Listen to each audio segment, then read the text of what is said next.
all that heat and whatnot. All right. Thank you, everybody, for tuning into The Divide with Marcus C. Williams. We have a great show for you today. And as always, please make sure that you guys are staying hydrated. If you're watching us online, please make sure that you share, comment, and subscribe. You guys know what to do. Drop a heart emoji, drop an American flag, whatever you can. Drop it right there in the comments to help kick the algorithm to get it out to more people. And if you comment, we'll do our best to pop it up on the screen so that other people can see and we can have a conversation together as I continue to wipe the continued sweat from my eyes because, man, it is hot. And I guess the air conditioning is not on in this place. So let's start to get into it. If you guys are new to the show, you might not know I live in Rochester, New York. Shout out Rochester, okay? The seedy, rusty underbelly of the Rust Belt up here in New York State. I love my city. It's not perfect, but I'm working hard on making a difference here. And I hope that all of you are encouraged by our show to start to get active wherever you are, whether that's going out and joining a local political committee or going and talking or listening to at least city council or school board, wherever you are, or even maybe the county ledge or town board, depending on where you are. And sometimes there's even a fire district meeting.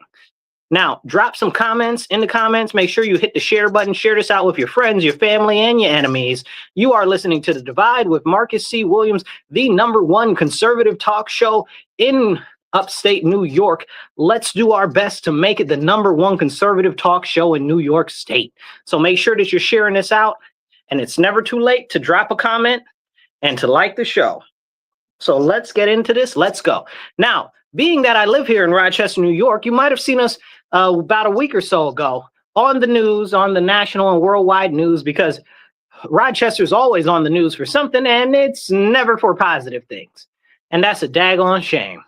So the other week, our mayor decided that he wanted to lambaste our police force along with the police chief, getting up there and just going at our police for helping Homeland Security investigations when they called for emergency backup. So that was a terrible experience being a Rochesterian and somebody who's lived here pretty much all my life. I was not very fond of that at all. Now, let's be clear.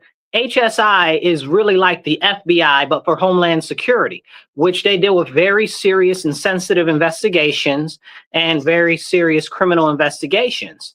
So it's not like it's regular ICE or something like that, right? Like this is investigations, meaning that the people that they're looking into or going after are most likely serious criminals, you know?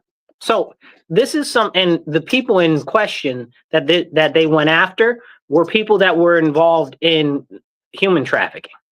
So apparently the politicians in and around Rochester love people who human traffic right now. City council loves people who human traffic. The county ledge people love people who human traffic. You know, our mayor loves people who human traffic. Even these ridiculous mayoral candidates, Sasashi or whatever his name is, the Indian dude that's not even from Rochester, that's only been here a few years, now talking about he wants to run for mayor. Ain't nobody never seen or heard of him until a couple of months ago. Absolutely not. Or Mary Lupian, Queen of the Red, okay, who lambasted our police force on a number of occasions and even pushed to defund and abolish our police. You guys heard me right. She pushed to abolish our police.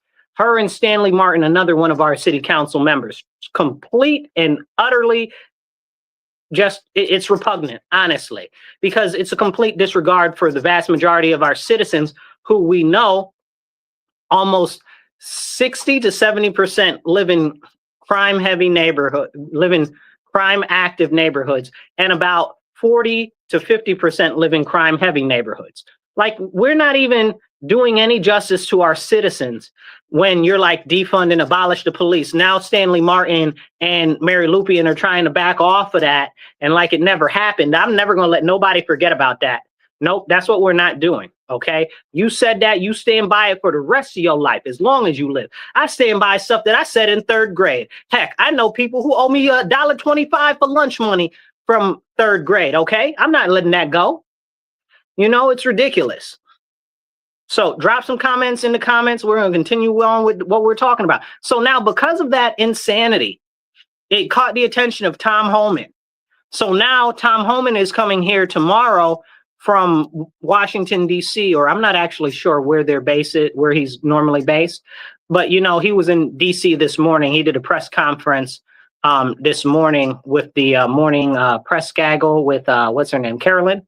Look, I don't remember her last name. It's not important. But anyway, so he was out there. Yeah, he was out there today, this morning, and he said he's coming here tomorrow. He said he's going to come. And they asked him, why is he coming? He said to show the police that they are supported. Now, I don't know if you guys follow me often, but if you're on my Facebook page or on my YouTube, you may have seen my speech at City Council last week. It's only like 2 minutes. Go watch it. Go check it out. I just posted it like a couple days ago. But anyway, in that speech and speak to council, I tell them, I say, you guys, our police force does not feel like they're being supported. So if the police don't feel like they're being supported, what's going to encourage them to actually do their job the way that is actually necessary? Like they feel like they're unsupported. You have disincentivized policing. You have made our city less safe. And now we don't even have as many police officers because they all went and left. The attrition rate here is very, very high. And Stanley Martin and Mary Lupien pushed to defund the police, and they took $5 million away from the police about 2-3 years ago now. 3 years ago almost now. And it was $5 million they took away from the police force here, and they put it into this ridiculous thing called the Police Accountability Board. Now, some people be like, well, Marcus, but isn't accountability for the police good? Yes, most assuredly it is. But when you have an outside entity that is filled with everybody that hates the police, I call them the hate the police hate group, because that's what they are. If you look at the history of the individuals in this group, all of them hate the police. None of them have any military or law enforcement background. None of them. So, and you can go back and look at their previous history on social media, in the news, where they're just completely dragging the police. Now, I believe in accountability for the police as much as the next person. But we've got $5 million. Let me tell you about these people, Police Accountability Board, while I got 2 seconds here. Listen, the Police Accountability Board was paying for like $32,000 a month for their rent, for their building that they were renting from the local Democrat and Chronicle newspaper, a Gannett newspaper, which we know is very left-leaning. Now, you're going to tell me that that makes sense? You're going to tell me that that doesn't seem like some scuzzy business? Like that's not going to get them extra credit from the newspaper to put in articles and stuff about them? Because $32,000 a month is a lot of money for rent. Then they were like, oh, well, we need to stay down here because it's where all of the things are. No. There's a ton of city buildings downtown that the city owns that are either completely not in use or disused, and plenty of space. Now they're moving over to some other location. Finally, after like 3 years, okay, they're being put in some other location because, again, that rent $32,000 a month, that's crazy. Some people, actually, largely the income of the city is below 32,000. I believe that's I believe it's 34,000 is what about 40% of the city makes. 34,000 or less is what like 33% of the city makes. That's crazy. But they're spending that much a month in rent. Make it make sense to me. Doesn't make any type of sense. But this is what they did. So now, if we want to talk about good ideas and bad ideas, if they really were concerned about people getting involved with the police and stuff like that, then they would have put that money into after school programs for the youth, or into tutoring for the youth, or into occupational development for the youth. But did they do that? Absolutely not. Did they put it into rehabilitation services for those coming out of jail or prison? Absolutely not. Reintegration services? Absolutely not. It's very clear that they don't care, you know, and they're just going to whatever their fancy is. And you should have seen the exorbitant salaries that these people were making in the Police Accountability Board. Absolutely ridiculous. Ridiculous. But anyway, because of all of the nonsense here in Rochester, Tom Homan is coming here tomorrow. It'd be nice. I wish I could go see him and meet him and be like, hey, man, you're doing some things and I appreciate what you're doing. But unfortunately, I'm busy tomorrow at the time he's going to be there. Sad face, tears. Drop a comment, drop a like, hit the share button. I see you guys out there watching. I need to see them hearts. Drop a heart. Okay, there's a heart. Okay, and drop a couple of comments in there, even if you just drop an American flag. Show me that you're watching and you're supporting.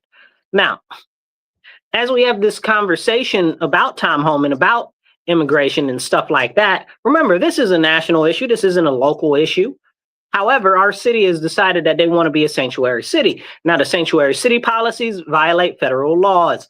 Now, I'm not a big person on government, but I don't care whether it's big government, local government, or whatever. If you're wrong, you're wrong. And in this case, our local government is wrong. They're violating federal law. And what happens if you violate federal law? Well, in this type of case like this, people should go to jail. I don't know who should go to jail, but whoever's up here trying to enforce this law, which is clearly unconstitutional by our federal constitution, not to mention by a bunch of different other regulations as far as immigration law goes, and as well as even our state constitution.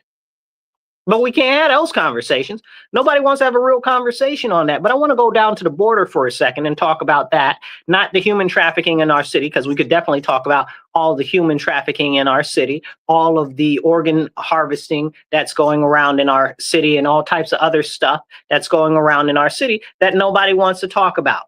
You know, we need to have these very, very serious conversations, which nobody wants to actually have. Ricky, I see you drop me a heart. Thank you very much, Ricky. You know, this type of stuff is very serious to talk about. Did you guys know that since the current president, President Trump, got into office, that the encounters at the border have dropped 99.9%? That's wow, right? Like, that's just an amazing, amazing thing. Like 99.9%. That's an amazing amount. That's really cool and really awesome. And I'm very glad, because after them letting 32 million people in that are illegal aliens over the last 4 years, I'm very happy that that number is down, because that's a crazy, crazy amount, you know. But are they talking about that in the news? No, because they wouldn't. If Trump cured cancer tomorrow, they wouldn't give him credit for it. This is a problem. Okay. Even me, I was no fan of Biden or Obama, but when they did something right, they deserve their accolades. You know, I found myself at the tail end of the Obama administration having to defend a couple of things that people were attacking Obama for, and I didn't like him at all. At all. That man owes me actual cash money.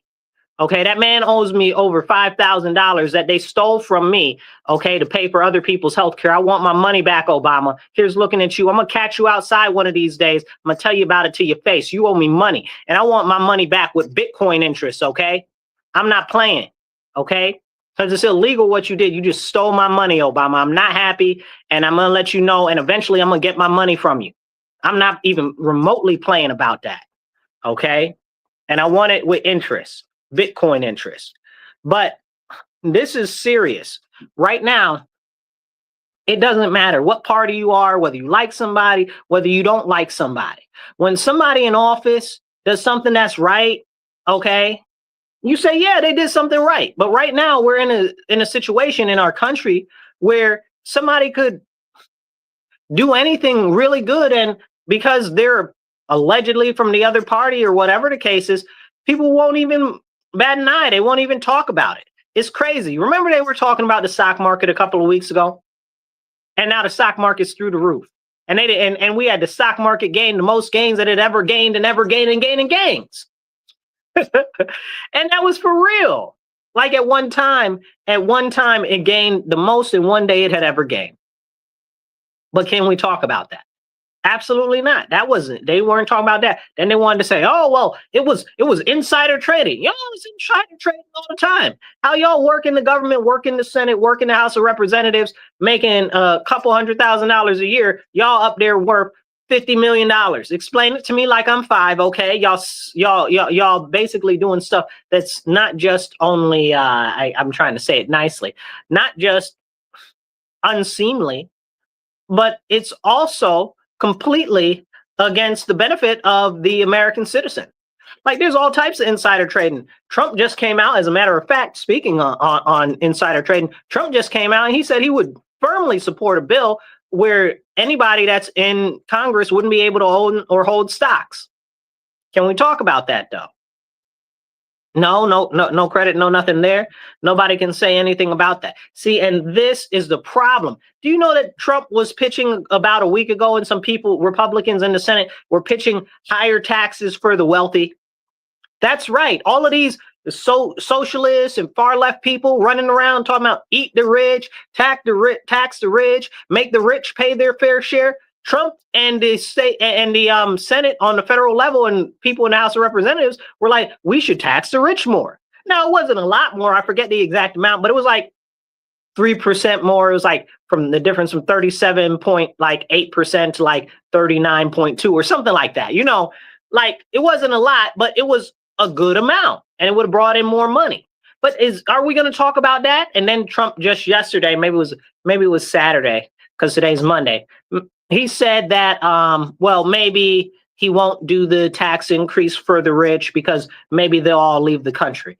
First off, I doubt it. But the fact is, if the news would have picked that up, if the Democrats would have picked that up and they would have said, yeah, look, Trump's trying to actually tax the rich more, you know, we would have been able to tax the rich more. But no, because he's the wrong flavor or on the wrong team or because Orange Man bad, even though it's exactly what the people on the left, the Democrats and even the socialists wanted, they weren't even talking about it. They didn't have a word to say about it when Trump was trying to tax the rich. Explain it to me like I'm 5. If you believe that and you stand by it, you need to stand by it all the time, not some of the times, not when it's just people that you like are saying it, even when people that you don't like are saying it. But can we have that conversation? Make sure you hit the like and the share button and get this out to more people. Share it in your group, on your page, share it on your friend's page, share it on your enemy's page. Just make sure you share it everywhere you can. And if you're listening to us out in Radio Land, make sure you tell your friends, enemies, and the people that you don't like, especially the people that you do like, to tune in to The Divide with Marcus C. Williams, Mondays, 2:30 to 4 p.m. on WRFZ 106.3, because here we have the important conversations in your ear that you need to hear, because these are the conversations that we need to have, because if we don't have them here, you're not going to hear them anywhere else. And most other people don't have the spine or the backbones or the balls or whatever you want to say it to have these types of real conversations. Now, as we're getting into this, hit that heart button, hit the like, and drop a heart or a American flag in the comments. Let me know that you're watching, you're listening.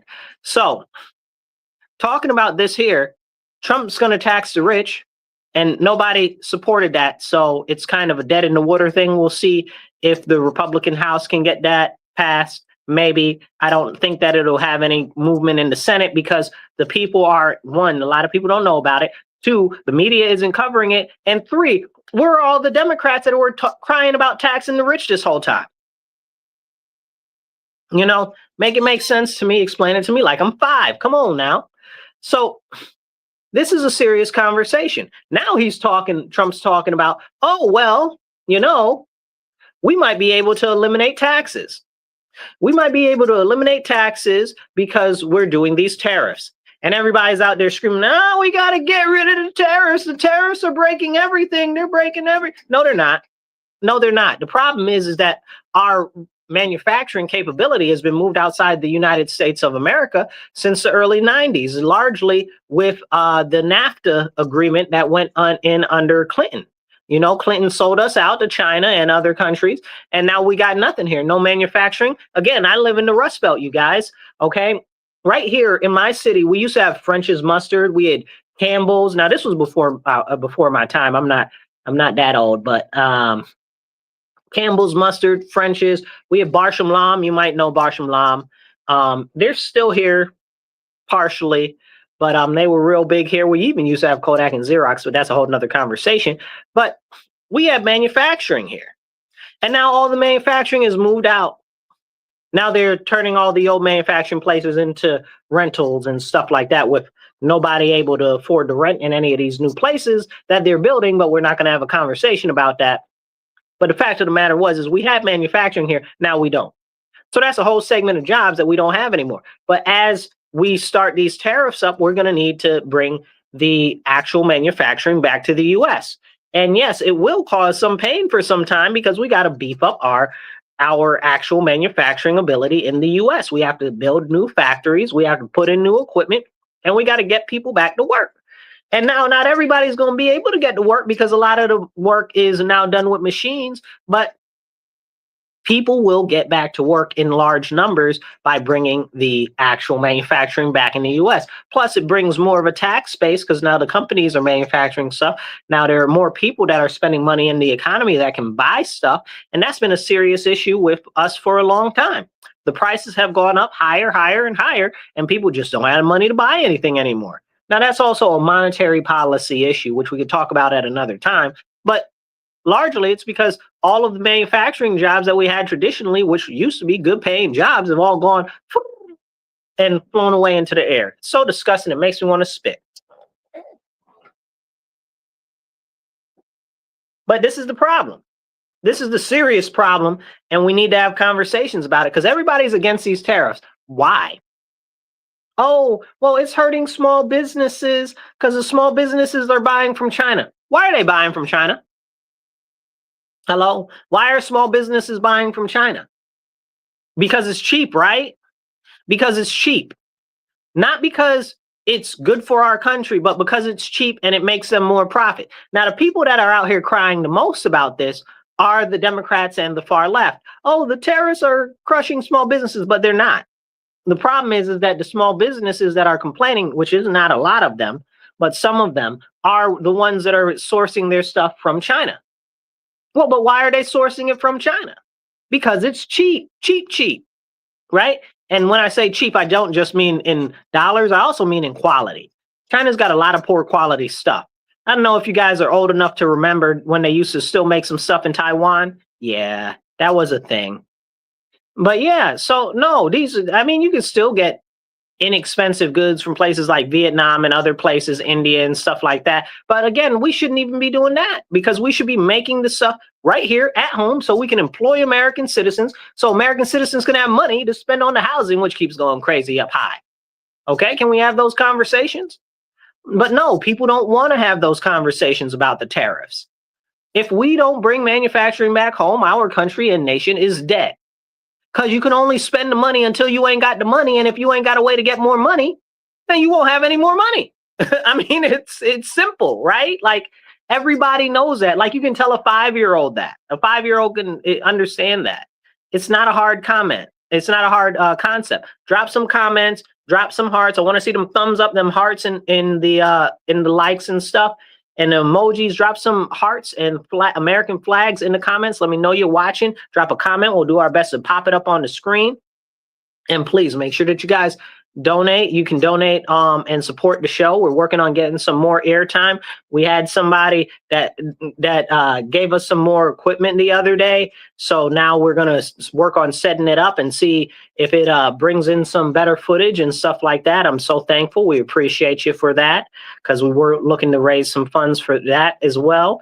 So, but we still do need more airtime. Airtime costs dollars. So please donate $10, $25, whatever you can do. We're working on raising $50 to $100 an episode so we can get more airtime and possibly even get another segment on another time during the week. You can do that on Cash App. That's $MW Real, the number 1. That's $MW Real, the digit 1. And we also have Venmo and PayPal, and that's at Marcus C. Williams on either of those. And GiveSendGo.com/Marcus C. Williams. It's also in the little ticker below, so you can see it in the ticker if you're watching us online. Now, let's get back into it with these tariffs. So now, Trump has put a pause on the tariffs, and the Democrats are like, oh, well, he rigged it. He rigged everything. First they're like, oh, well, look at him going back on it. He said he was going to do this, and now he's going back on it. Ha ha, you look foolish. We win. Well, Trump said that he was just going to use the tariffs as a temporary way to show them that he means business and to make them capitulate. And they did. A ton of countries and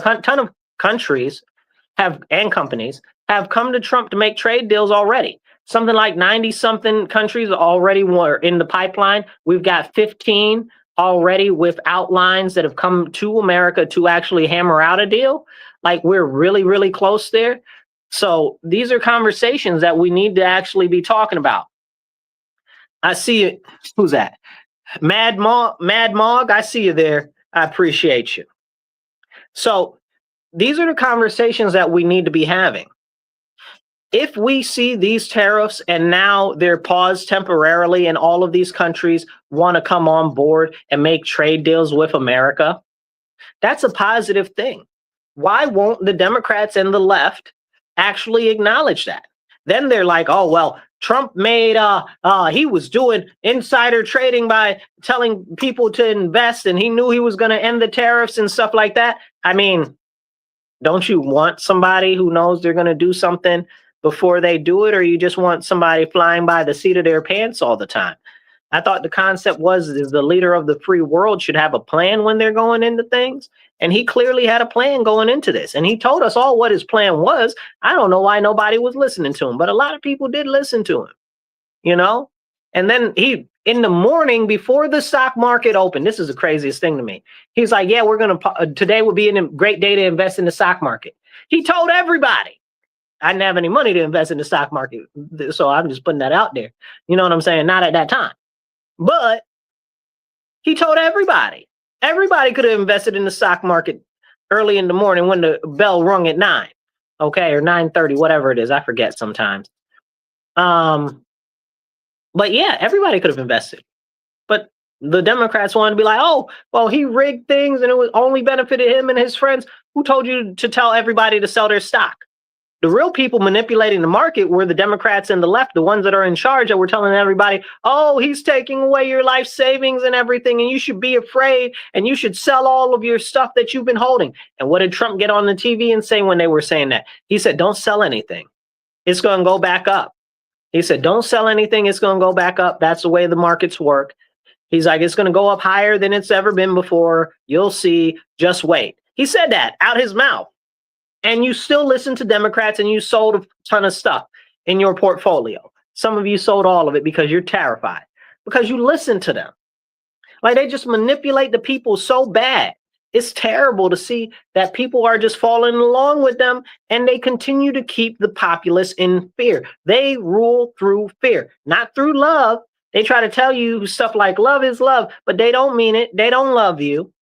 They don't. Their policies show that they don't love you. They've been talking about taxing the rich for how long? You understand what I'm saying? They had Congress, all of Congress, the House and the Senate for what, 3 years? And they had the presidency. They couldn't be stopped. Did they raise the taxes on the rich once? No. They talked about the dreamers this whole time. Oh, we need to do something about the dreamers. The dreamers are the illegal aliens that came here as children. Okay. Did they do something about that? No. And they've been complaining about that for what, 8 years? You know, maybe even more. Okay, maybe even more than 8 years. You know, but this has been, yeah, because it was, what was it, before Trump ran the first time. So it was before 2016. So you're talking, as far as I can remember, at least 12 years. But they didn't do anything. So when these people are in power and they don't do anything, what? We're not supposed to say anything? There's not supposed to be any accountability here. And this portion of my conversation is really for the Democrats. Like, you need to hold these people accountable, because generally on the federal level, things change. I like, I'll give what's his name? I believe, is it not Brian Tracy? What's the other gentleman's name? I forget his name. It's escaping me now. I'll remember. But he used to always say, things will change. He's like, the seasons will change. It'll go up, it'll go down. And he's talking about, we got to prepare in the winter for the good times and prepare in the summer for the bad times. And that's what happens all the time in Congress. The parties change. Eventually somebody else is in power. But the whole time that the Democrats were in power, they didn't do anything that they promised you. I live in Rochester, in New York, a deep blue city in a blue state. I live in New York State. The state assembly has been run by them for 65 years. They've had a majority in it. The state Senate, that sometimes alters and switches, but they've had the majority in the Senate for probably the last 8 years. You know what I'm saying? We've had a governor that's a Democrat for almost, I don't know what, 14 years or something like that. Somebody drop how long it's been in there. But we've had Democrats this whole time. What have they done? They haven't done anything that they promised us or said that they're interested in doing. So where is the accountability from other Democrats? Like, when Democrats are in office, like, you're a registered Democrat, you need to be holding these people accountable. You know, our housing, I'll give you my city as an example. Deep Blue, for 57 years, it's been all Democrats in every single office, judge, city council, city school board, and the mayor's office. But poverty is skyrocketed. Whose fault is that? The Democrats. What have they done about it? Nothing. And then they'll say, oh, well, we put all this money in there. Clearly, it's not working since poverty has gone up and up and up and up and up. And then their whole plan and solution is to push the people that are in poverty and that are struggling out of the city so that they can say that they did something. So not even a real solution. Okay. There's been food insecurity since I guess the 90s, right? When did they get rid of the Midtown? Whenever they got rid of Midtown, there used to be that was our downtown mall we had, which was very convenient for the vast majority of the citizens. When they got rid of that, then we didn't have anything else. And it's hard for people to get food. Like, we got all these food deserts. It's crazy. What have the Democrats done about that? Give some money to their cousins' companies and the companies that they're on the board of and their friends and stuff like that. Well, where are all the Democrats here in the city complaining about that? What's happened to crime? Crime is going crazy, even in the nicer neighborhoods. We got some really solid neighborhoods. We're talking millionaire neighborhoods here in the Park Ave area, Cobbs Hill, places like Highland. You know what I'm saying? Like, we're talking multi-million-dollar nice houses. Okay? But what's being done? Crime skyrocketed. Where are the Democrats? Even in the nice neighborhoods I just mentioned, crime skyrocketed. Where are the Democrats? What are they doing about the crime? We got all these, the children are failing the schools. The schools, we got the worst school district in the nation. Excuse me, third worst school district in the nation. Whatever. Worst school district in the nation. Number one worst school district in the state. What are we doing? All Democrats. Where are the Democrats to hold the other Democrats accountable? That's my only question. The way that y'all give it to Trump and give it to Republicans, y'all need to have that same energy for these people that are promising you stuff. You understand what I'm saying? So the Republicans aren't promising you these things. So you can be mad at them all you want, but these people that are promising you these things and not delivering are the problem. Now, I'm a firm Republican, okay, but I do believe that our community needs to be prioritized. So sometimes I stick to my constitutional and foundational roots as a Republican, and when the party diverges from that, I'll be the first person to say something about it. I am actually very frequently, especially locally. People know that, and not everybody is happy about that. Because when I see them doing wrong, I'm not with it. But I also believe that if we made promises, we need to fulfill them to our citizens. You don't make, because you're supposed to represent us, right? So if you promise us something, you're supposed to deliver on that. But when our elected officials, any party, treat us like that parent that's an absent parent that promises that they're going to take you to the movies or to the park on the weekend and they don't never show up. You understand what I'm saying? Like, that's dead wrong. But can we have that conversation? So one of the biggest things and issues that I have with the Republican Party right now is there's been a resurgence of a movement for people talking about reparations, right? So I'm not going to really dig into the reparations conversation right now, but I'm going to make a couple of points here because this is important to make a point of. Number one point, Republicans promised reparations to Black Americans and previously enslaved Americans. So you made a promise. The General Sherman made that promise. Abraham Lincoln codified that promise. And then after Lincoln was assassinated and what's his name? Oh my goodness, why is Andrew the Indian Killer Jackson got in office? Then the Democrats took it all back. And now you got the Democrats out here playing in our face when it comes to reparations, talking about, oh, well, we should give reparations to everybody, not just Black people that were enslaved and stuff like that, or have the lineage of that. We should give it to the people that are Caribbean, or we should give it to anybody that's from Africa or other melanated people. Whoa, hold up, pause, pump your brakes. This is a lineage-based thing, and they don't have the lineage.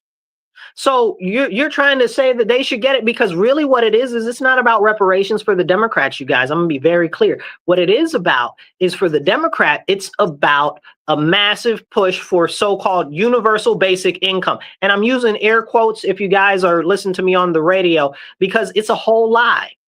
They don't want universal basic income. If you live in a city that had these pilot programs of universal basic income, it's never universal basic income, because the concept of universal basic income is it's for everybody. But no, they say, oh, well, we're going to give it to 500 people, but they're all going to be from the same socioeconomic demographic, and one of our cousins or our friends that works for one of the projects or nonprofits that we're involved with behind the doors.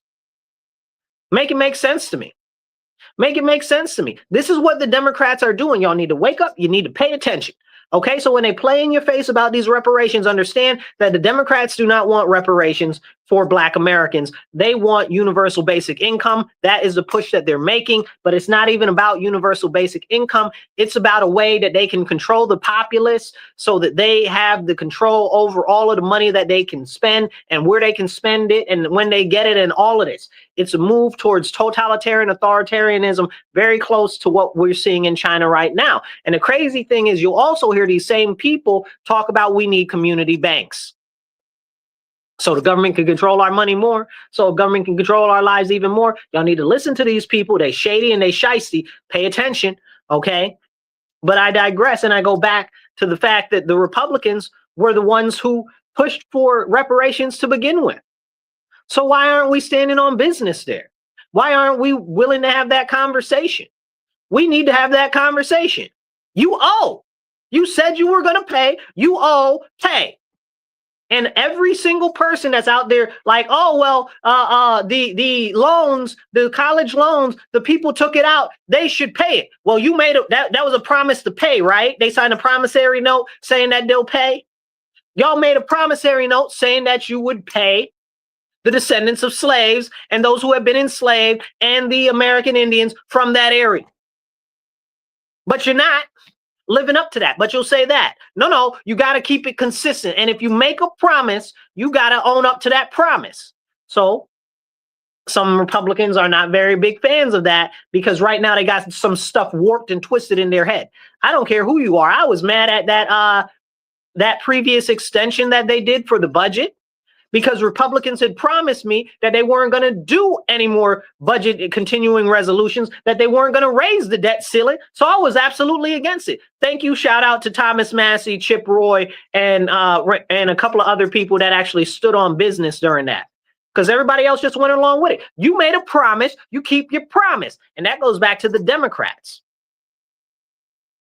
They make all these promises, they never materialize, even though they're always in power.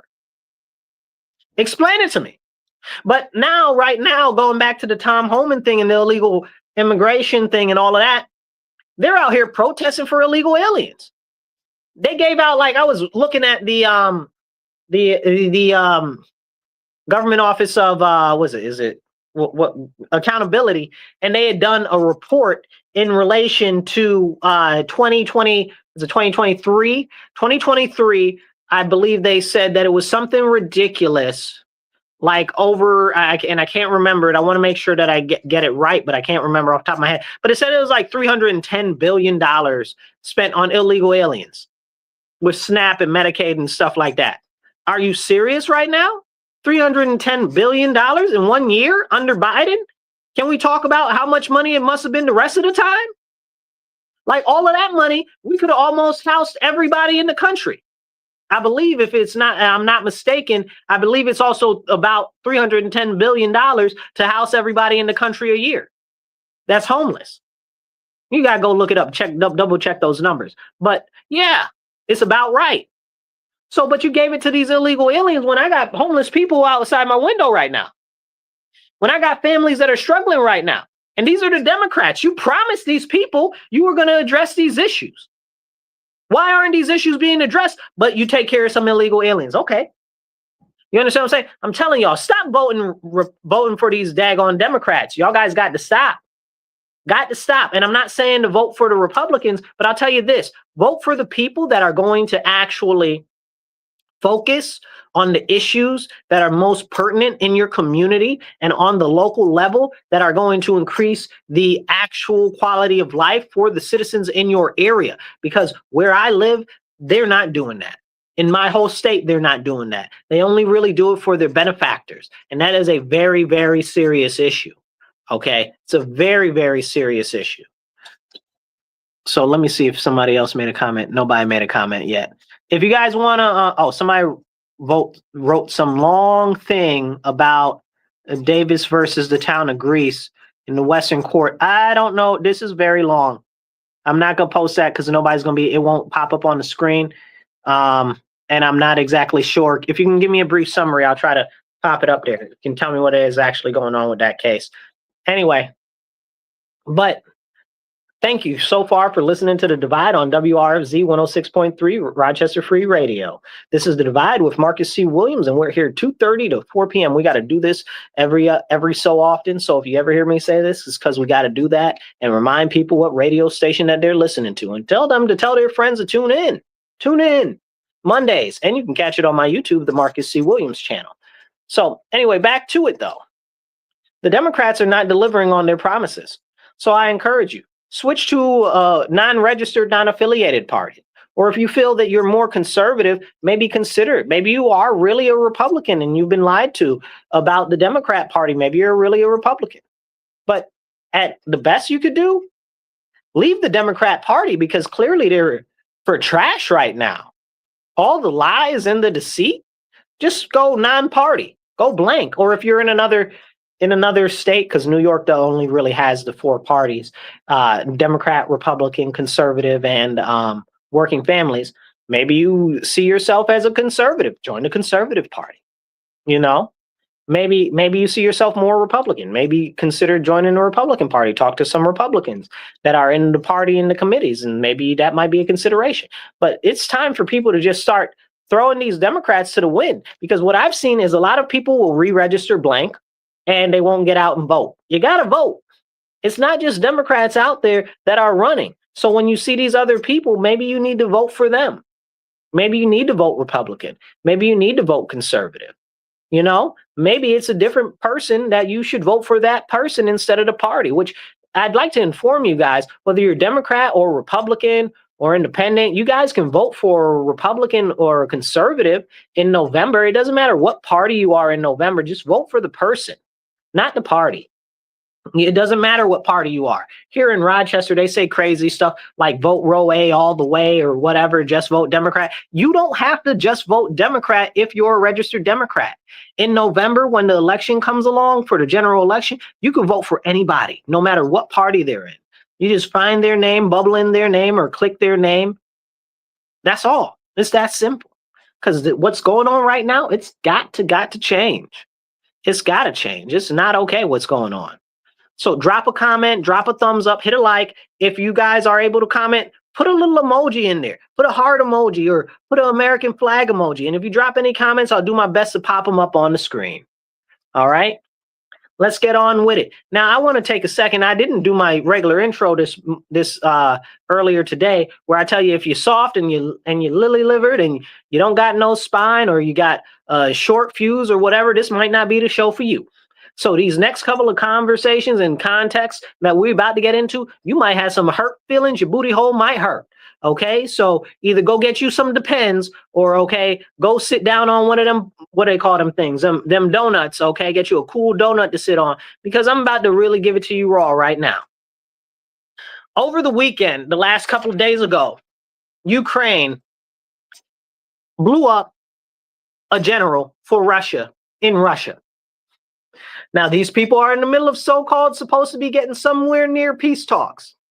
And you blowing up generals in Russia? Man, I swear to good golly gosh, they better be glad that I wasn't Putin. Because Putin is very, very, very, what's the word? I don't know. There's a good word for it, like strategic or temperate or whatever. There's a better word for it. It starts with a T. Sounds like temperate. I'm not able to pull it out of my head right now. But he's been very inactive on that situation. Like, you blew up one of my generals, I would decimate your whole country. There wouldn't be a country left in the morning. You understand what I'm saying? So when people say that, oh, he's this crazy, terrible villain and he'll topple the world and all of this, no, he won't. He's not good, but he ain't that bad. Like y'all tripping. Because if they would have blown one of my generals up, there wouldn't be a country left. Kiev would have been in rubble. You understand what I'm saying? Matter of fact, there wouldn't be any rubble. There wouldn't be any rubble. I would have dropped like 15 what they call them, Tsar bombas on Kiev had they blown up one of my generals. It wouldn't have been nothing left. So when you say that this is this crazy man, y'all need to really start to think about who you're talking about. Like, he really cares about his people, whether you like him or not. He really cares about his people, and that's his priority. So when we're negotiating with somebody like that, that does have this attitude of strength, but yet the attitude that he has to represent his people, we have to understand that they generally are not what the media is trying to tell us. And that's how we're in this situation right now. That's why this war is dragged out so long. You know that they blew up this Russian general's daughter in Moscow a couple months ago in front of him? Again, no way I would have let that go. And I'm sure that her dad was trying to plead with Putin to tear them up something fierce. And he didn't. Again, if that was me, wouldn't have been no country left. Like, I don't know. Like, I feel like that's playing in somebody's face. Like, are you serious? Like, and the craziest thing is, and here's the thing. We look at Russia as this big, mean baddie, right? And I'm not saying they're not, but I'm saying this is how we perceive them to be. The second most powerful nation in the world. They're not. China is who we really need to be concerned about, but that's another conversation. I see you, Michael. I'm going to put your comment up in a second. But this is a real conversation we need to be having. Have you seen that Putin is out here killing generals and blowing up the daughters of generals inside Ukraine? No, you haven't seen that happen. You haven't seen it happen at all. And if it would have happened, it would have been all on the news everywhere, because if Putin sneezes, it's an attack on Ukraine. So I need you to understand that there is a stark difference between what's being portrayed here and what's actually going on. Now, do you think that America knew that was going to happen? Do you think that Zelensky told America and Trump that they were going to blow up one of the generals for Russia? Absolutely not. That's why when the Pope's funeral happened, Trump pulled him to the side. He said, oh, bro, come on. What are you doing? Now, it's crazy to me and very interesting that he got up on the TV, Trump got up on the TV, and he didn't even mention that they blew up that Russian general. I know he knows, which means that he purposefully didn't bring it up. And that's very interesting to me. Now, let's see. We got some stuff going on here. Michael, what you got going on? Michael says, Zelensky does not want peace. He makes more money with war. That's an absolute 100% fact, Michael. He does make more money with war. Him, his wife, 10 mansions that they got around the world that we know, his giant private yacht, all of this other nonsense, the pictures with all of their cronies taking pictures on beds of money, like it's the freaking that freaking scene in was it Breaking Bad, where the fat guy was laying on all that money? You know what I'm saying? Like, this is a real conversation that we need to have. He doesn't really care about his people. He doesn't. And we need to have that serious conversation, but nobody wants to have that conversation because people feel too much emotionally tied into it and stuff like that. I don't care how you feel about Ukraine. I don't care how you feel about Russia. Zelensky is a bad man who doesn't care about his own people. And it showed in the beginning of the war when they were shooting their own people who in the back of the head, who were trying to run away and flee from the war, that refused to be conscripted into the military. And that's when they kicked all the reporters out of Ukraine, if you remember that. There were reports at the beginning like, oh, it's the fog of war. And yeah, some Ukrainians are getting shot by other Ukrainians because it's hard to tell who's Ukrainian and who's Russian and who's this. At the time, there were no Russians inside at the time that was going on. What happened is there were already fighting forces from my words today. I don't know. It's an acrylic word anyway. Donetsk and Luhansk, okay, were already fighting. I believe they had something like almost 150,000 people that were trying to fight against the Western Ukrainians because they're Eastern Ukrainians and they were getting killed up and massacred. You want to talk about genocides? They were being genocided inside Ukraine, but we can't even talk about what the actual origins of this whole stuff were. But we need to have that conversation. Zelensky is a bad man. He's a puppet on top of that. He shut down all of the radio stations and all of the news stations that weren't run by the government. He suspended elections and all of that. That's the movement of a tyrant, an authoritarian. And we supposed to be supporting that? Somebody sound crazy. Come on now. Stop it. Don't play in my face. Let's see.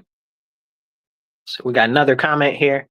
Let's see. Let's see. Oh, Michael, you made a comment. I can't see what it says. It's just a blank comment, but okay. Anyway, drop a comment, drop a thumbs up, drop a heart. Let me know you're listening. Got another comment. Michael says, all good, bro. All right. Let's see. What else we got here? We got another comment. How do I do that? All right. I can see it, but it won't pop up. Michael says, no doubt.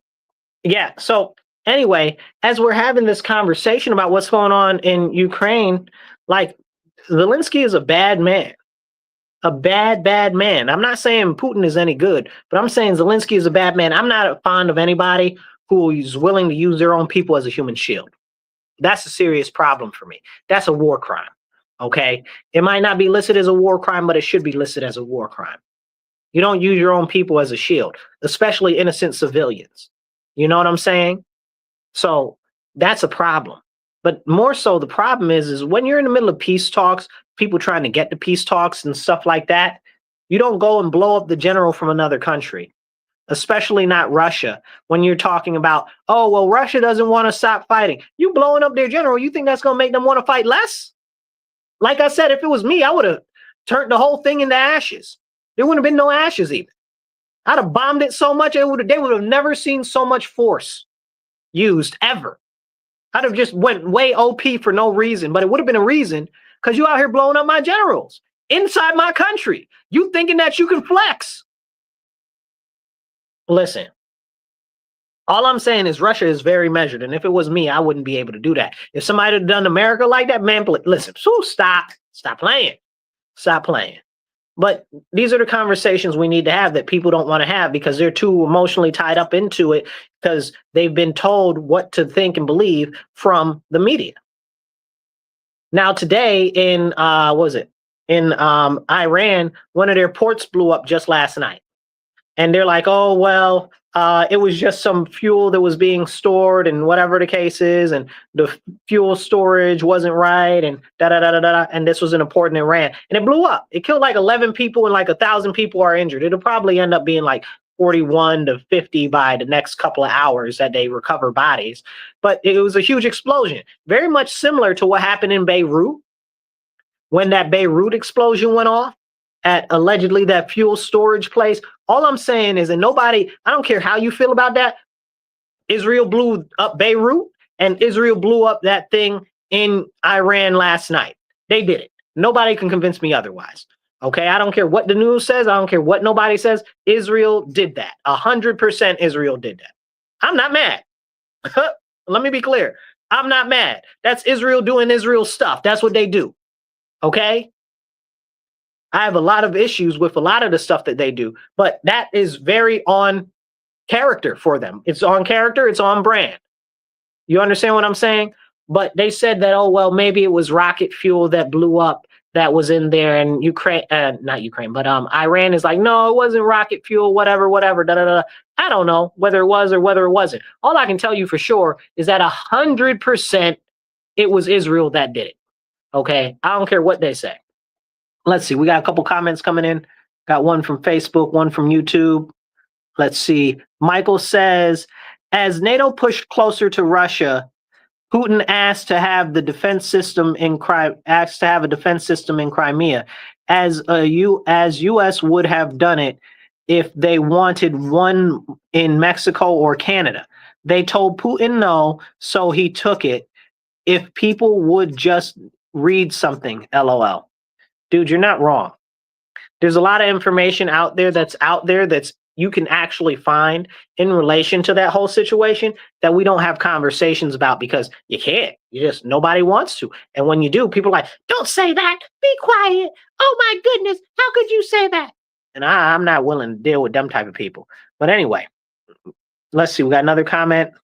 Mad Mog says Zelensky is playing games, prolonging the war to stay in power. Yeah, I bet you Zelensky dies after he gets out of office. Guarantee you. And I would bet money it's not Putin or Russia that goes after him either.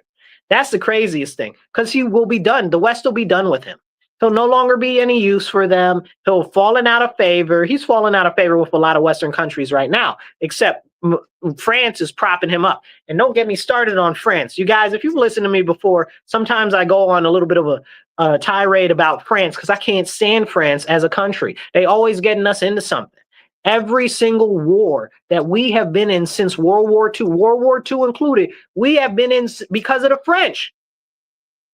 Vietnam, the French. Okay.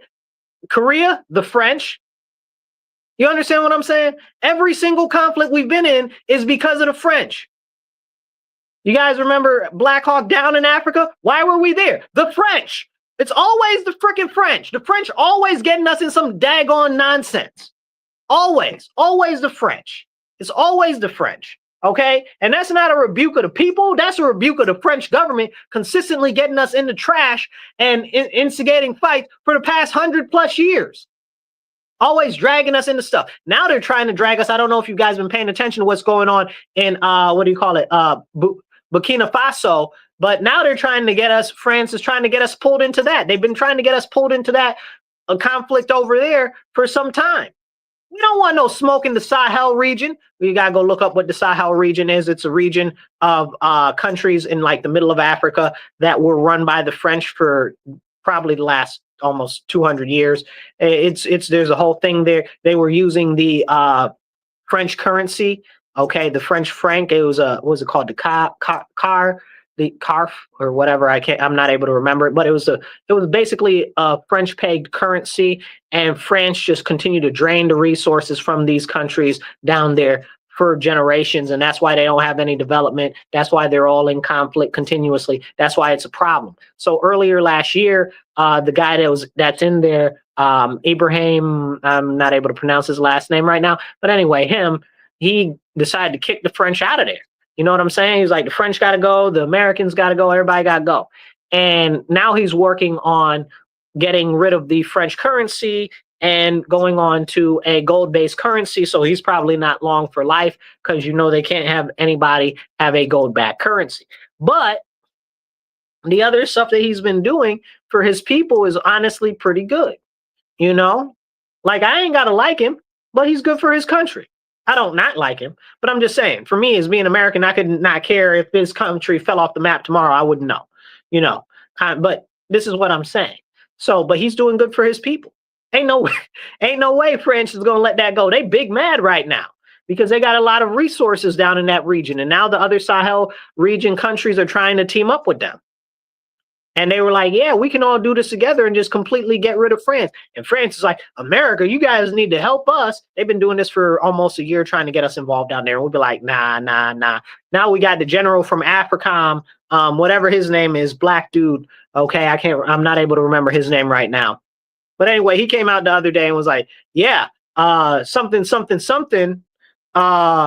He's not good. Maybe we should do something about him. I said, what? I said, you tripping. You need to shush your mouth. Okay? Shush it. He's no threat to us. But again, these people are also now coming closer to Russia because they've kicked out of the French and they've kicked out of the Americans in this area. It was mostly the French. It wasn't really us. We had a little bit of bases there, but it wasn't any type of real troop penetration in there. But yeah, so he made a comment earlier. Ibrahim had made a comment earlier last year, and he was like, listen, he's like, for years, for generations, these people have been stealing from us. And our country hasn't benefited at all. It's time that we benefit ourselves. I can't be mad at that. And he said that he'd prefer to go with the Russians versus the Chinese or versus the French or anything, because the Russians will actually invest in the projects that they want them to invest in instead of trying to trick them with all types of high prices that they won't be able to afford, or get them to grow crops that they can't even eat in their own countries, which is what France did and all types of stuff. France is bad, bad, bad. But anyway, yeah, somebody dropped a comment. Let me see. What we got here? David, I see you there. David, what you talking about? You talking about something different than what we're talking about right now? Let's see what David's talking about. David says, how do I click it? Oh, it won't pop up. David, it won't pop up. I'm trying to click it. It won't. I don't know what's going on with it. It doesn't like it. Let's see if I can read it, though. David says, hello, Marcus C. Williams. I was taking pictures around Rochester today at Holy Sepulchre Cemetery and was taking pictures on 480 Maplewood Drive and taking pictures all of the trash that I've seen. Sign about contact the mayor on the immigrants. Check it out. I definitely will after I get off this stream, because for whatever reason it won't let me pop this up. Maybe you have a picture attached, so it won't let me pop it up. That could be what it is. But anyway, if you guys are listening, drop a comment, drop a like, definitely drop a little flag emoji or a heart emoji. Let me know you're watching. Share this on your page. Share it on your friend's page. Retweet this. And definitely make sure that you are subscribed or following my page right now. And if you're on the radio, listen to us on the radio, you can actually follow my page on YouTube. It's the Marcus C. Williams channel. And let's get back into it. So France is yet again trying to get us involved in some shenanigans. I'm about tired of France, okay? We need to, maybe France is one of our oldest allies or whatever. They done got us into so much trash. And the French is the reason why Haiti is the way that Haiti is now. They got us involved in messing up Haiti. I got a lot to say about that too. Haiti was our ally. Haiti was some of the first people to help us out, okay? And then what we do, we flipped on them for France. Don't get me started. I got a lot to say about it. It's so disgusting, make you want to spit.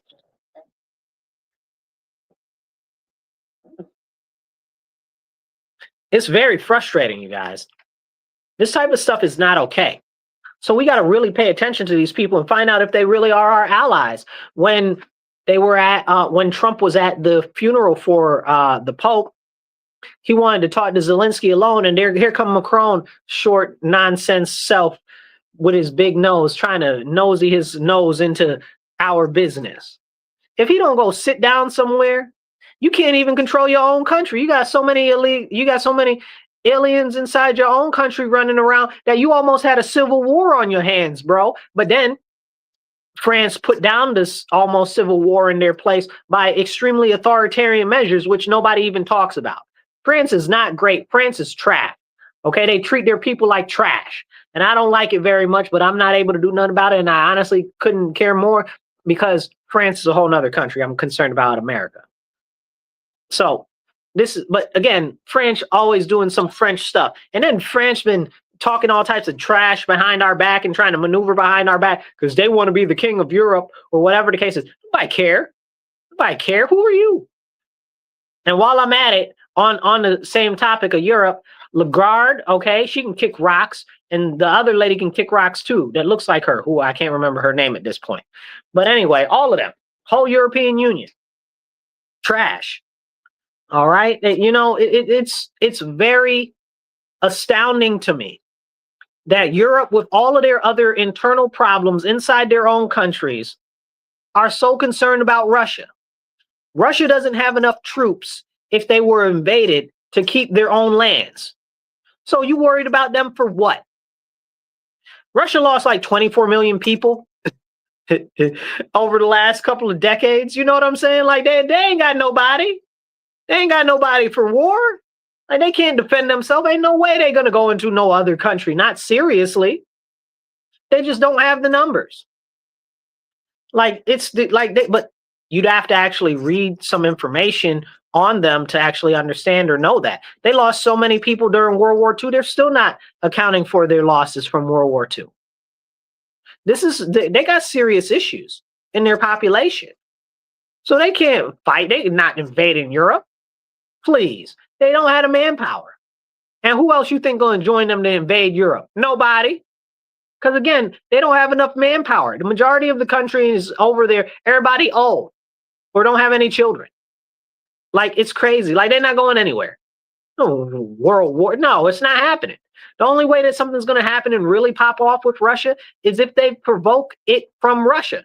Because Russia ain't no little Laffy Taffy BI, you know the rest of the letters. You understand what I'm saying? Like, but they're like, oh, Russia's so big and so bad. But you know who will start pop off some stuff? China. China will. But can we have some conversation about that? Let's go back to talking about these tariffs and talking about China. China big mad right now, and you got these crazy people online talking about, oh, China's winning from the tariffs. China's winning. How's China winning and they make most of the stuff? You sound dumb. If we buying less stuff from them, they hurt. If the prices go up, that means that they're going to have to charge more, which means that companies are going to have to charge more. And at some point, there is no break even. You understand what I'm saying? Let's give an example. I'll give you an example. Let's just say this headphone jack, I got a headphone jack right here. Let's say this headphone jack is $15, right? It's probably not, but let's just say it is. Let's say this headphone jack was $15, right? So I have a company and we get headphone jacks from China, right? Let's just say that. And the headphone jack cost me $15. I sell the headphone jack for $25, $30, or whatever the case is, right? So there's 125% tariff on that or whatever. Now, and it's not on all goods. So I'm just giving an example. Don't take this to heart. It's not on all goods. So let's just say it's 125% tariff on this, right? So that means that my cost is going to go up double. So now I spend $15 on it. Now it's going to cost me $30. Well, I'm selling it for $30. How am I going to sell it for $30? I'm not going to make any money. Now I'm going to have to charge $60. But the value of this as a piece of equipment is going to go down, or people are not going to want to buy it at all because it costs too much. You understand what I'm saying? So then that means I got to find some other source to actually get it from, because ain't nobody paying $60 for this. They're just not. It's just not. They're going to figure out another way. You understand what I'm saying? So, but that's the conversation we need to have. China's hurting bad. And I know all of these people that have been oh, China's great, everything's so fantastic. Look at these very high pollutant cities that they got over there. Look at how techy they are. Look at all of these great trains and stuff. Y'all tripping. China got over 1 billion people, and it's something like 80% of the people that live in the country are in rural areas. Okay? And then it's like another 15% of them live in like small size cities. Like these in very modernized industrial cities, like it's not a lot of people that are in these cities compared to their total population. Y'all are being deceived and you're eating right into it. You're eating right into it. You're being deceived by China. This is the propaganda that they're selling. If China can't sell their goods, where are people going to work? That's just the basic question. If you're not able to sell the stuff that you make, how are you going to pay people to make the stuff that you make? You're not going to be able to do that. So factories close down. So from what I've seen and what I've heard is that many of the factories are already shutting down. Many of them are concerned how they're going to be able to stay afloat, especially newer factories that have come up over the last couple of years because they took out loans and stuff like that for their business, and now they're not going to be able to pay them back. So they're going to default. Now, if you knew anything about China, you'd know that China has already had a real estate market almost collapse. One of their very big investors in real estate, Evergreen, they collapsed a couple months ago, maybe about 6 months ago, maybe a little bit more now. They collapsed. So all of that money, all those people had invested in all of those homes and houses, poof, right off of the book, right off of the registry, gone into the vapor. And now they're about to have another housing collapse, okay, because people are not even able to sell their houses in these nice cities that you see on the internet, okay? Oh, they're so nice and stuff like that. But most of the people that are buying these properties and stuff like that have money reserved to buy the properties. Or they're people that have just broken out of living in the middle of the forest. Okay, I'm joking. They do have forests there, but most of the people live in like flatlands and grasslands and stuff like that. Some of them live in the mountains, but you get what I'm saying. You know what I'm saying? The middle of nowhere, practically. And now they're going back to their own homes because they can't even afford to live in the city. You know, and you look at it and people are like, oh, well, bread over there is like only 50 cents. Okay, in American, that's only 50 cents in American. But if they're only making $5, $10 a day, You adjust that for income, you know what I'm saying? Like that is a lot of money for them. That is a lot of money for them. Or maybe even a normal price, but it's not cheap like they're trying to make you believe on the internet. Like they're tripping. They're like, "Oh, well, I went here and it cost me so much little." And I'm like, "You have no clue how currency exchange works or foreign exchange rates work, do you?" These people have no clue. They're just looking at it from a closed perception that they have no real concept of how the actual world works. I live in New York State for years. Our dollar was worth $1.25 in Canada. So when we would go up there, we could spend $1. We get it. It would be like $1.25. So we'd have an extra 25% on top of our money. So we'd have more money to spend. And the prices seemed like they were less. And it wasn't so much that they were less. It's that the currency that they had was like 25% less than our currency. But can we have that type of a conversation? Like these are the conversations that we need to have that nobody wants to have. China's on the verge of collapse. We hold on to these tariffs a couple more months, they done. They done. They big done. They're about to have a revolution over there right now. Like I'm not sure that you guys actually have enough information on what's going on in China, and I encourage you to look into it. So look up the lay flat movement. So the lay flat movement got started by college students that were in China because they couldn't get any real jobs that would pay them any type of real money. This started a couple of years ago. So, and they couldn't get any type of real money, even though they had college degrees and all the jobs that they had, they were promised, they didn't work or whatever the case is. So they said, well, let's just lay flat and do nothing. Like if in Japan, kind of like a hikikomori, you know, but even a hikikomori might do a job online or something like that. But in China, it was called the lay flat movement. Look it up. Now they've got a new movement called let it rot, which is very similar, where they're just so completely fed up with everything, the government and the fact that they don't have any money and they can't do anything and they're not even able to afford food really. They're like, just let it all rot. Don't even go outside. Don't even bother doing anything. Why bother? Okay. And this is coming off of a very serious period of horrible financial times for the average Chinese citizen during COVID. Like you thought it was bad here if you lived in a shutdown state. Over there it was way worse. Way worse. So a lot of people never recovered from that, as we have never recovered here from that, really. But a lot of people over there were still hurt bad, down bad from that. Now they're down bad even worse because now the factories are shutting down.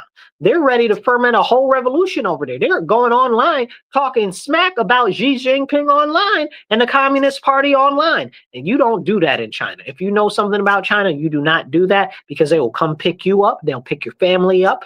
They'll torture and erase you. You will go out and you will never come back. Okay? And we saw that happen during COVID. But we see it happen all the time in China. I mean, look at the people they use in China. They use rape as a weapon of torture and war. You understand what I'm saying? They use forced sterilization. They use all types of crazy stuff in China that they do over there. And all of a sudden, China is all so great. Y'all tripping. Y'all know nothing about China. Y'all tripping. Oh, they're showing us some facade. Y'all going to do the same thing for North Korea? And be like, oh, look at the great big buildings in North Korea that don't even have elevators to go up to the top. You got to walk up there, which actually is a problem in China right now. Many Chinese people are talking about how they can't, the elevators in the places don't work. I was watching a thing on some of the housing over there, and they were showing how they built these houses like in the 90s, and they're like just coming up on 30 years, like these big high rises and stuff like that, and they're completely falling to rubble. And they're like, and the property owner won't even fix the water filtration system for years and stuff like that. And the elevators don't work and all types of crazy stuff. And I'm like, see, this is what's going on. And people don't even know this is happening. Okay. Even with the small little amount of information on the bad things that are happening in China that are getting out, we could just imagine that whatever it is probably 10 times worse than what we're actually seeing. Okay. And over the last couple of years, they've been just disappearing people that have been fermenting against the Communist Party in China. Because people mad. They mad. They got stuff that was, again, this goes back to what I said earlier. If you promise something and you're political, you need to stand by it. So China made these promises to all of these people that were young people that were coming up, that they'd have all these great lives and stuff like that. And they struggling barely to live. So this is a real serious situation. And if we keep these tariffs on, yeah, it's going to hurt us. Stuff's going to cost a little bit more. And we might not be able to get all of the goods and stuff and things that we want. But we need to refocus where we're buying our stuff. Like, I'm a black person, and they say, oh, well, buy black, buy black, buy black if you're black. You understand what I'm saying? We used to have this thing. It used to be buy American, buy American, buy American. We don't say that. Nobody says buy American anymore. We need to be saying that again. Okay. Everybody was cheering Canada like, oh, they're getting rid of American products because Trump is putting on tariffs. Yay, they should buy Canadian. You dumb? You should buy American. You're American. Buy American. What's wrong with you? So, but we have these concepts in black culture. You should buy black, which they don't do. That's a serious problem. We need to do more internal investment in the black community by other black people, because the dollar doesn't even stay in the black community for more than a couple of minutes. And in other demographics, it says there's for days and hours, which is a serious problem, because you look at all of the businesses in black neighborhoods and they're all owned by somebody else. They're owned by Asians, or they're owned by Arabs, or they're owned by white people. Black people barely own any businesses in largely urban areas and black communities. And they just released a video in relation to the Asians that were in the South that were opening businesses during the Jim Crow era in black neighborhoods, because it was easier for them to get businesses there and business loans than it was for blacks. It was a whole thing. I wish I remembered the name of the documentary. It was a great documentary, great documentary. And they were interviewing people that were there, like Koreans and some Chinese and stuff like that. It's crazy. It was very, very interesting. But it's about buying in your community, from your community, so the dollar circulates in your community. I do my best not to shop at these Arab stores or stores that people own that are foreigners, okay? Because they send all the money home. They send it home. I got a lot of friends that are Haitian or Jamaican or whatever. And they always complain to me that they've people back home, or even Africans, okay? They're like, oh, we got to send all this money home. We got to send all this money home. And these people don't even know how hard we work for the little bit of money that we got. But the value of the dollar is worth more. So when they send whatever little they can back home, it's worth a good amount to them. But again, that's money that's getting out of our communities, that's leaving the country. We need our money here. So when we see these Arab stores, a lot of these Arabs aren't even citizens. That's a whole separate conversation. But they send all of their money back home.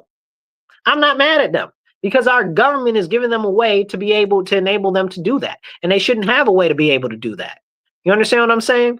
I would do my best not to shop at none of them.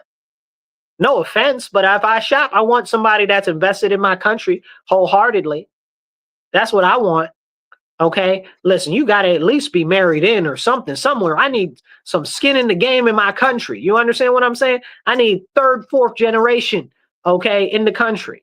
I can't have you sending all our money back to other foreign countries and taking the money out of our economy. Buy American, y'all. Buy American.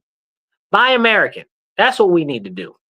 Everybody's so concerned about everything else. And these tariffs and things are going to go up and stuff like that. Yeah, but if you buy American, you're putting money into our country. You're employing people in our country. Like that's a conversation that we need to have. We need to have a renewed sense of national pride and national focus, where we invest in our country by buying stuff that was made in America. Do you guys know, and I know some of the younger people like me, because this didn't even happen in my lifetime. This happened right before my lifetime. But Walmart used to only sell stuff that was made in America. Walmart used to only sell stuff that was made in America. I wish that I could have seen that day. You know what I'm saying? Like, that's crazy. Like, that's where we need to get back at now. Walmart needs to sell stuff that's only made in America. I need them to sell at least 75% of the stuff that they make is made in America. I need them to go up. I need that to be in their corporate filings. I need them to put on their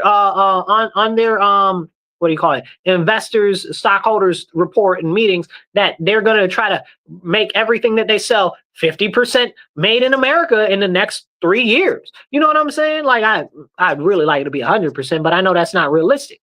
But if we can make it in America, it should be bought in America. There's a lot of, what would you call them?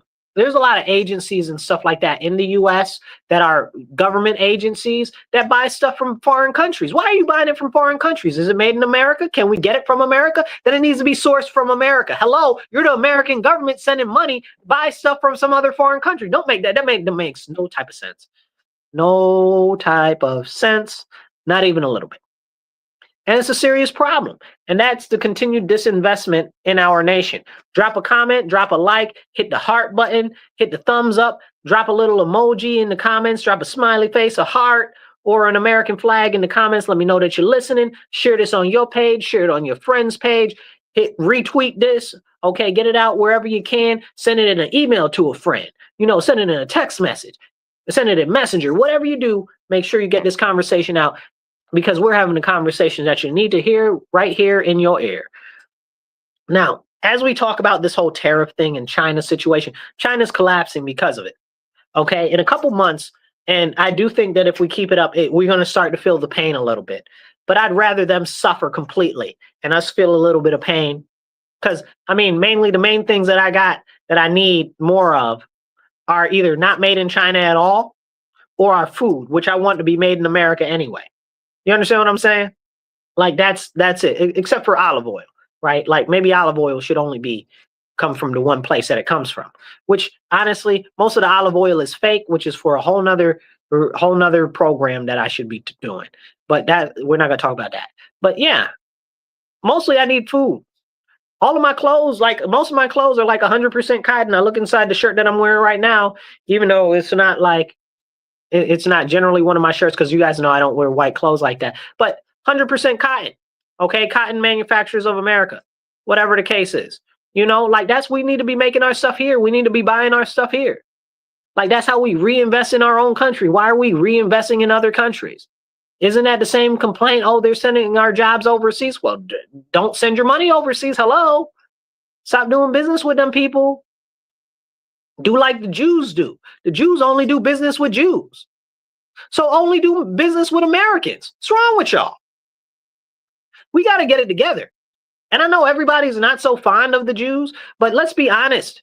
They got it a lot on the ball compared to everybody else. They only do business with their people. They give their own people no interest loans. But in the meantime, they skinning us on all the other loans, high interest loans, stuff like that. Don't get me started on that. Usury is illegal. Okay. It's also illegal by my religion. So we're not going to talk about that. But the fact of the matter is they do their own people good, and they stay in their own community. They spend their money in their own community. How can we get back to that as America, at least on the national level? At least buy American in America. You understand what I'm saying? People get mad at them. I'm not mad that you mad at them. Everybody mad at somebody for some reason. Okay? I got a lot of people that I'm not happy with, but everybody mad at somebody for some reason. But they got the blueprint for us to be able to benefit ourselves. If we operated the same way as a country that the Jews operate within the Jewish community, we wouldn't have these problems. Fact. Okay, we wouldn't have these problems. I don't know. We can't learn the lesson. Okay, look, you ain't got to like somebody to take the good information from them. Look, they showing you what to do. So I don't care whether you like them, love them, or don't like them at all. They showing us exactly how to do it. Look at the Amish. The Amish, the same thing. Again, if you don't like the Amish, I don't know why you don't like the Amish, but if you don't, there are people that don't like the Amish. I don't get it, but whatever. Okay, but if you don't like them, they showing you exactly what to do. They do all of the stuff within inside their own communities. They don't go outside their communities. They mind their business, and they reinvest in their own families and their own communities. Why aren't we doing that as a nation? If we did that as a nation, we wouldn't be having all of these dependencies on everybody else. We'd be able to flourish and go good all by our own self. I live in, and I'll get ready to close this off, but I live up here in New York State. We're one of the apple capitals of the country, of the world even. And I go to the store and I go to buy some apple juice, and the apple juice is like 5 different countries that ain't America. Okay. They're like Argentina, Belize, okay, Brazil, Africa. Like what? Like, how do you mean? Like, I live here. The apple trees are outside my house. They're not outside my house. They got cut down. But you know what I'm saying? Like, the apple orchards is not too far from me. The strawberries, we got strawberries right here. Where the strawberries come from? Strawberries come from some other country. What are we doing? What are we doing? This is a problem. We got to think locally how we can think nationally, think locally. We need to invest locally. We need to invest nationally. If you live in a place, that's where the majority of your food should come from, the state that you're in. Okay. If you live in America, the majority of your products should be coming from the place that you are in. If we can do that, we can become more self-sufficient. We won't have to worry about all of these other countries. We won't have to worry about the currency going up and down. We won't have to worry about all these other issues and all types of stuff. But that's why we got to get it together. So I encourage you guys, hit the like, hit the share. If you listen to us on the radio, remember to tune in every Monday, 2:30 to 4 p.m. You're listening to The Divide with Marcus C. Williams on WRFZ 106.3, where we share the conversations that you need to hear right here in your ear. The #1 upstate conservative talk show. Tune in every week and make sure that you subscribe or follow wherever you are online, and follow my YouTube. You guys subscribe. It goes into the podcast, so you can listen to it as a podcast on YouTube Music. Just go on my YouTube, the Marcus C. Williams channel. You'll find it. All right, you guys. I'll catch you guys later. Remember, stand up, speak up, and don't shut up. Take action.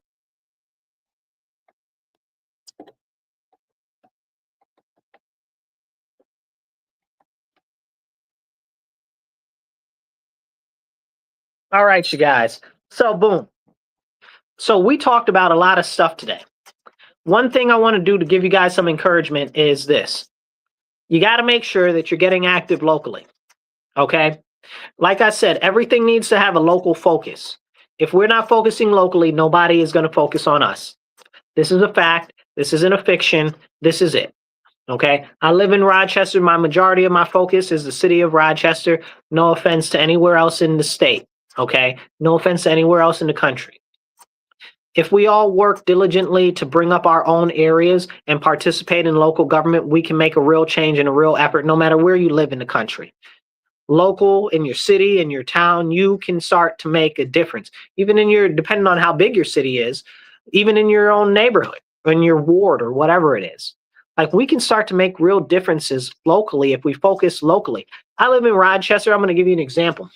Our food for the children, we got a lot of farmland up here. They've been turning it into solar fields, which, as you guys should know, and I hope you do know this. If you don't, here's some important knowledge I'm going to drop on you. The stuff from the solar panels and stuff, it leaches into the earth. Okay, so all of that farmland that they're putting these solar panels on will never be able to be used for growing food again. Some of the major companies and major corporations, because of that, like the potato growers and stuff like that in other states, they will not let any land that has ever been used for solar panels to be used to grow their crops. This is a real serious thing. And in New York State, we need to get a hold of this, because they don't put all of these things on so much land, and they don't even produce anything of any value, really, because the energy that they produce is not that much at all. And we need to talk about that, because once these tax credits run out and once these reimbursements run out, people aren't going to know what to do, and they won't be able to grow any food there anymore, because now all those chemicals and stuff have leached into the soil. But we can't talk about that they're slowly trying to kill us and prevent us from being able to grow our own food here. It's all a flim flam by the government. Whenever the government's trying to sell you something, know that most likely it is not good for you, and there is something devious behind it that will give them make them able to have more control and more power over you in the long run. Now, I say this about the farming and stuff right here where I live, because we got all these farms up here. We got the beef, we got the lettuce, we got the strawberries, we got the everything, right? But if you look at our schools here locally, they just redid all of the schools in this thing called the School Modernization Act, right? All of them have beautiful, beautiful brand new kitchens. Beautiful brand. They don't even use them. They source out all of the food from some companies in the middle of nowhere that we don't know exactly where they come from, and all the food looks like trash or cardboard. Okay, it's big bad. I mean, there was an article where they did an expose here in our local news of how the food was moldy, that the sandwiches and stuff were moldy that they were serving the children. And if you go into schools and you look at some of this food, it's terribly trash. And then you wonder why the kids can't focus or aren't able to do any of the other work, or are bouncing off the walls and stuff.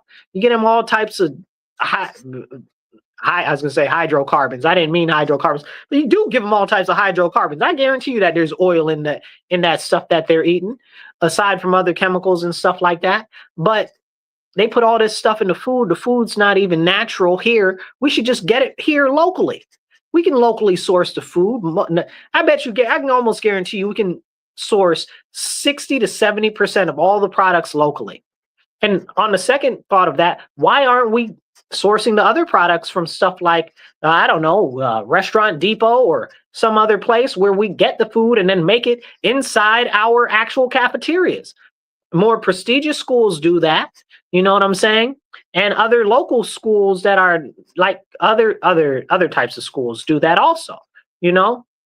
So we should be doing that. Plus, it will give us the ability to start training the kids to do that that might take an interest in that. Like these are real, and if you train them to start making their own food and making it for the rest of the school and stuff like that, that'll be a godsend because it will teach them some responsibility as well as delayed gratification and some other real important life lessons. So that would be fantastic. But we're not focusing on any of that because, you know, that'll be too much like right. But if people like us and those of you who are watching my show that are starting to have the wheels turn and starting to think about different ways that we can do things that were either traditionally the way that we did it or are either alternative options to how we're doing it now to actually make things better. If we start to get more involved, we can see a real difference. So I encourage you, get involved locally.